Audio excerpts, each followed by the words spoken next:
有计划的一日三餐被称作养生，那意料之外的宵夜叫猪瘾犯了。计划是达到结果的步骤，在职场的计划是为了哄老板开心，那身为 Marlow 给自己的计划，便是在下班的时间里做自己想做的事。大家好，我是 Neil， 现在是晚上8点。将部分时间打包出售，你会发现下班后的弥足珍贵。提高工作效率，也只是想在自由支配的时间里不那么斤斤计较。啃骨头虽然香，但有肉的情况下自然要先吃肉。小时候吃苦没得挑，长大了想服，我要吃大块地。也许动作优雅，但不代表东西好吃。就像这串肉，好看的彩椒用来吸引你，但真正好吃的早就装进了盘里。你要是吃不着，也别说是苦的。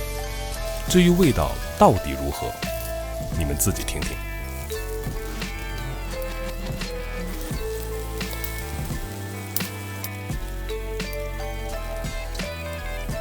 看够了吧？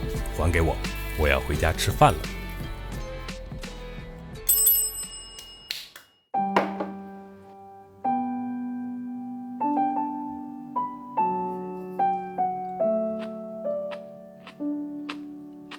牛肉一直是我心目中蛋白质的天花板，就喜欢那种只有粗质的肌肉纤维在口腔中随着咀嚼而断裂的弹牙口感，以至于小的时候我会偷切家里买的牛里脊，胡乱弄熟了，假装吃牛排。但如今怎么也想不起那个味道，只记得当时心惊胆战的切牛肉，藏进冰箱，等他们出门再拿出来吃的整个过程。计划虽然是结果导向，结果记忆深刻的却是过程。那么看我吃完，你想吃但不行动，不就等于既没得到结果，又没享受过程的画饼充饥吗？言尽于此，认真吃饭。